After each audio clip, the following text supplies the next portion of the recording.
Competition তো শুধু আর এখন বাংলাদেশের বাচ্চাদের ভেতরে না, কম্পিটিশন তো গ্লোবাল।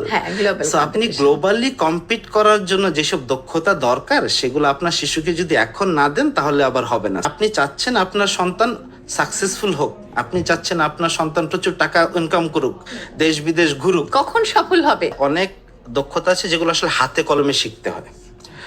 সো তার মানে শুধুমাত্র একটা গল্পের বই পড়ে বা একটা কন্টেন্ট দেখে শুনে শেখা যায় না।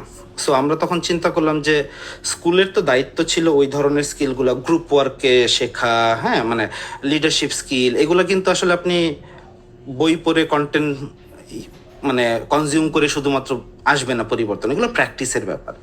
সো তখন আমরা চিন্তা করলাম যে why not create after school program.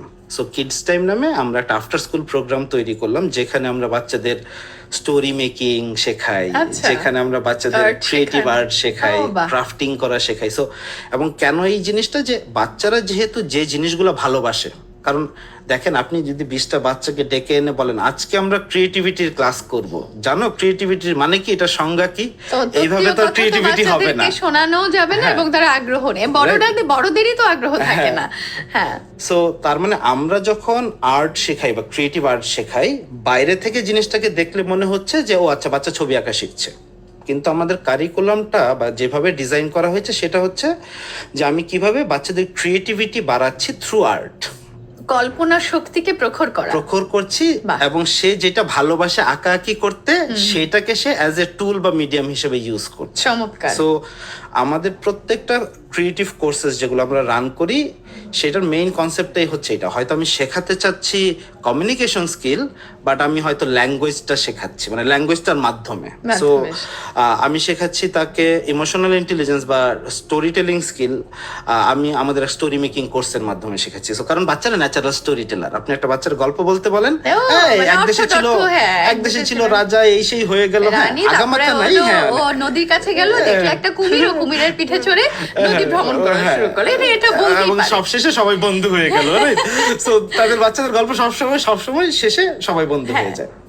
So বাচ্চাদের ভেতরে কিন্তু একটা ন্যাচারাল স্টোরি টেলিং এবং স্টোরি বিল্ডিং একটা কিন্তু প্রবণতা আছে। তো আমাদের এটা ছিল যে এইটাকে যদি একটু শানিত করা যায়, এইটার যে স্ট্রাকচার আছে একটা স্টোরি টেলিং এর, সেটা যদি আমরা শিখিয়ে দিতে পারি শিশুদেরকে অল্প বয়সে, তাহলে ও যখন বড় হবে, আপনি চিন্তা করেন all the great leaders are basically good story tellers, তাই না? All the great marketers are basically good story tellers. So আপনি আসলে বড় হয়ে শিশুরা যে পজিশনে যাক না কেন, যে ধরনের কাজ করুক না কেন, তার কিন্তু এই স্টোরি টেলিং স্কিলটা সবসময় কাজে লাগবে। সো আমাদের সবসময় একটা থাকে যে প্যারেন্টদেরকে দেখানো যে দেখেন আপনি আপাত দৃষ্টিতে হয়তো ভাবছেন যে এটা এক্সট্রা কারিকুলার অ্যাক্টিভিটিস, হ্যাঁ আমরা কিন্তু নাচ গান কবিতা গল্প এগুলোকে কিন্তু এক্সট্রা কারিকুলার অ্যাক্টিভিটিস হিসেবে ট্যাগ করে দেই, একদম ট্যাগ করে দেই। কিন্তু এই যে এক্সট্রা কারিকুলার অ্যাক্টিভিটিস গুলোই যে আসলে কত গুরুত্বপূর্ণ, ওগুলোই জীবনের নির্যাস। হ্যাঁ, এবং ওগুলার মাধ্যমে আপনি চাচ্ছেন আপনার সন্তান সাকসেসফুল হোক, আপনি চাচ্ছেন আপনার সন্তান প্রচুর টাকা ইনকাম করুক, দেশ বিদেশ ঘুরুক, কখন সফল হবে, যখন ওখানে হিট করতে পারবে।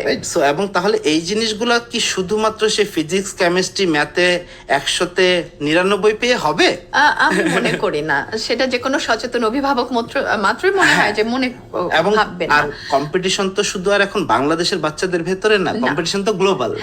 সো আপনি গ্লোবালি কম্পিট করার জন্য যেসব দক্ষতা দরকার সেগুলো আপনার শিশুকে যদি এখন না দেন তাহলে আবার হবে না। সো ওই যে কিডস টাইমে আমরা এই ধরনের ক্রিয়েটিভ কোর্সেসের মাধ্যমে আমরা এই জিনিসগুলো শেখাচ্ছি।